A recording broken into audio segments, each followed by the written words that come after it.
روس کے صدر ولادیمیر پوٹن کا یہ دورہ محض ایک سفارتی ملاقات نہیں تھا، بلکہ عالمی سیاست کے اس دھماکہ خیز دور میں ایک ایسی حرکت تھی جس نے بڑے دارالحکومتوں میں خاموش کھلبلی مچائی۔ تو دورہ دیکھیے، آپٹکس بڑے اچھے تھے۔ پرائم منسٹر مودی پہلی بار شاید گئے پریزیڈنٹ پوٹن کو ایئرپورٹ پہ خود ریسیو کرنے، لیکن جو سٹیٹمنٹس دی گئی دونوں جانب سے، اس کے بعد کوشچنز، سب سے بڑا سوال جو اس وزٹ کے بعد سامنے آتا ہے وہ یہ کہ انہوں نے پہلگام کو یا جموں اور کشمیر کو بھارت کا حصہ بنا دیا اور تسلیم کر لیا۔ تو اب یہ ہمارا احتجاج ڈیمارش تو بنتا ہے کہ ہم ڈیمارش کریں کہ جی آپ نے کس طرح پہلگام کو اور جموں اور کشمیر کو بھارت کا حصہ قرار دے دیا اس اسٹیٹمنٹ۔ یہاں رشین ایمبیسی جو ہے اسلام آباد میں ان سے پروٹیسٹ کرے گا، کیونکہ یہ تو ایکسیپٹیبل نہیں ہے، اور پھر رشیا P5 کنٹریز میں شامل ہوتا ہے، اس کو تو زیادہ محتاط رویہ اختیار کرنا چاہیے۔ نمسکار دوستو، سواگت ہے آپ سبھی کا۔ تو آئیے دیکھتے ہیں آج کی اس پاکستانی میڈیا کی لیٹسٹ ویڈیو کو، جس میں اچانک ہی پاکستانی میڈیا کو ہوش آیا کہ روسی راشٹرپتی بھارت آئے، مودی جی نے ان کا ابھوتپورو سواگت کیا، جس پر پاکستانی میڈیا چرچے کرتے رہی کہ اب تو ڈونلڈ ٹرمپ بھارت سے اور بھی ناراض ہو جائے گا۔ لیکن اب جبکہ پوتن بھارت سے جا چکے ہیں، لیکن اچانک پاکستانی میڈیا کو بھارت کے پردھان منتری مودی جی اور رشین پریزیڈنٹ ولادیمیر پوتن کی جو جوائنٹ اسٹیٹمنٹ ہے، اس کو دیکھ سن کر کے ارے یہ کیا ہو گیا، یہ پوتن صاحب بھارت آئے اور جموں کشمیر پر ایک کیا کہہ کر کے چلے گئے۔ جی ہاں، جیسے کہ آپ جانتے ہیں کہ پاکستانی میڈیا پاکستان اور اس کے اسٹیبلشمنٹ کی جو دھوری چلتی ہے وہ اینٹی بھارت، جس میں جموں کشمیر کے بہانے پاکستانی اسٹیبلشمنٹ اپنی جنتا کو بھارت کے خلاف رکھتی ہے اور اپنا برچسپ بنائے رکھتی ہے کہ جموں کشمیر پاکستان کا جگل اور بین ہے۔ لیکن اسی پر پوتن کے جوائنٹ اسٹیٹمنٹ دیکھ کر کے پاکستانی شاکڈ ہیں۔ تو آئیے دیکھتے ہیں آج کی اس لیٹسٹ ویڈیو کو۔ ساتھ ہی آپ سے ریکویسٹ ہے کہ پلیز چینل کو سبسکرائب کر کے ہمیں سہیوگ دیں اور بیل آئیکن دبانا نہ بھولیں۔ Thank you.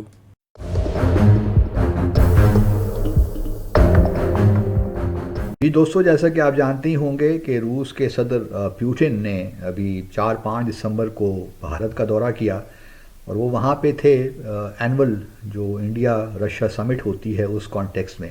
یہ 23rd اینول سمٹ تھی، اور یہ پروسیس جو شروع ہوا یہ 2000 میں ہوا۔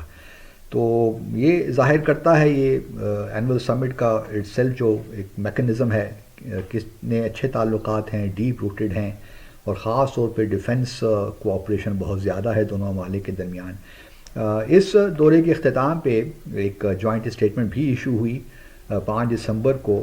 پیراگراف 60 پہ آ جاتے ہیں، کیونکہ اس پیراگراف میں یوں لگتا ہے کہ رشیا نے بالآخر بھارت کی بات مان ہی لی، بھارت کا موقف بھی تسلیم کر لیا، جو کہ یونائٹڈ نیشن سیکیورٹی کونسل کی قراردادوں کے خلاف بھی ہے، اور ویسے بھی انٹرنیشنل لاء کے خلاف بھی ہے، UN چارٹر کے خلاف بھی ہے، لیکن اب کون پرواہ کرتا ہے ان چیزوں کی۔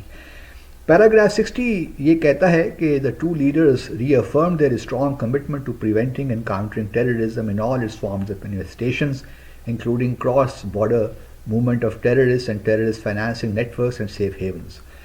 They condemned in the strongest terms the terrorist attack in India in Pahalgam. یہ ذرا نوٹ کیجئے ناظرین language. They condemned in the strongest terms the terrorist attack in India in Pahalgam, Jammu and Kashmir. یعنی India میں ہوا اور جموں اور کشمیر میں ہوا، تو ان انڈیا جموں اور کشمیر پہلگام، یعنی یہ کہ یہ مقبوضہ جموں اور کشمیر نہیں ہے، یہ تو بھارت کا حصہ ہی ہے۔ تو یہ ایک بڑی عجیب سی بات ہوئی، کیونکہ یونائٹڈ نیشن سیکیورٹی کونسل میں بھی جب یہ معاملہ آیا تھا 22 اپریل کے بعد اس سال، تو 25 اپریل کو، اور اس میں یہی جھگڑا تھا پاکستان اور انڈیا اور رشیا کے درمیان کہ جی ہم یہ تسلیم نہیں کر سکتے کہ یہ پہلگام جموں اور کشمیر بھارت کا حصہ ہے۔ تو اس میں اسی وجہ سے لینگویج کو تبدیل بھی کیا گیا تھا ٹو ایکوموڈیٹ پاکستان's کنسرنس۔ لیکن اب بھارت نے جو کام کرنا تھا وہ کر لیا، اور صدر پیوٹن کو بھی کوئی اس میں اعتراض نہیں تھا۔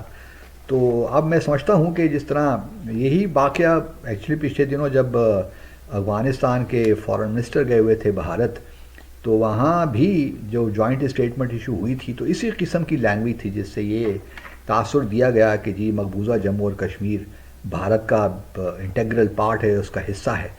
تو اس پہ ہم نے پھر یہاں پہ جو ہے افغانستان سے پروٹیسٹ کیا کہ بھئی یہ کیا آپ نے کیا، یہ تو ٹھیک نہیں ہے یہ تو UN United nation security council کی قراردادوں کے خلاف بات ہے.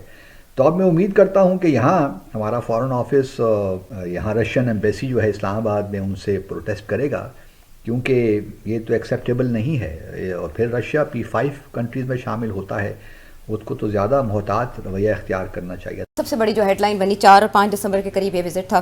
رشین پریزیڈنٹ پوٹن آئے انڈیا اور یہ تقریباً 3-4 سال کے تعطل کے بعد یہ وزٹ ہوا. اس سے پہلے تو سالانہ ان کے سمٹ ہوتے تھے میوچول، لیکن جو سٹیٹمنٹس دی گئیں دونوں جانب سے اس کے بعد کوشچنس جرنلسٹ سے نہیں لیے گئے. سب سے بڑا سوال جو اس وزٹ کے بعد سامنے آتا ہے وہ یہ کہ اس وزٹ سے ان دونوں نے کس کس کو کیا پیغام دیا. جی ہاں، صحیح کہہ رہی ہیں آپ. ایکچولی میرا خیال ہے کہ یہ وزٹ امپورٹنٹ تھی مگر ان ایکسپیکٹڈ نہیں تھی. امپورٹنٹ اس لیے ایکچولی رشیا اور انڈیا کا جو تعلقات ہے 70 سال پرانا ہے، اور انڈیا کی بہت بڑی ڈپینڈنس رہی ہے on Russia for both military and economic aid and trade. 70 year relationship ہے فرام دا ٹائم جب بائی پولر ورلڈ تھا مگر انڈیا نیوٹرل تھا، تو انڈیا نے رشیا کے ساتھ اپنے تعلقات رکھے تھے اور ہم اس وقت امریکن کیمپ میں تھے. تو آئی ایم ناٹ سرپرائزڈ. مگر اس وقت جو سچویشن ہے دیٹس ویری انٹرسٹنگ. وہ اس لیے بیکاز اس وقت پریشر پڑ رہا ہے رشیا کے اوپر فرام امریکہ کہ رشیا کو سینکشنز کیے جائے، رشیا کو ٹائٹ کیا جائے کسی طریقے کے ساتھ، اور رشیا کو اکنامکلی ہرٹ کیا جائے تاکہ رشیا جو ہے یوکرین کے اندر ہمیں کنسیشنز دے.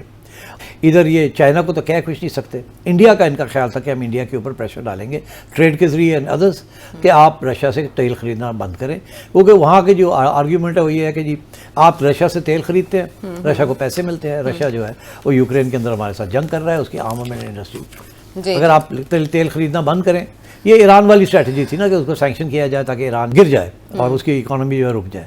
تو اب رشیا کو بڑا یہ خدشہ تھا بیکاز ہوا یہ ہے کہ انڈیا نے بند تو نہیں کیا مگر انڈیا نے ہلکا سا ریڈکشن کر دی ہے امریکہ کو دکھانے کے لیے کہ ہم پوری طرح تو نہیں کر سکتے، آپ جو ہمیں کہہ رہے ہیں کہ ریڈیوس کریں اپنی امپورٹس فرام رشیا، بٹ ہلکی سی ریڈیوس کر دی ہے تاکہ ایک سگنل ہے امریکہ کو.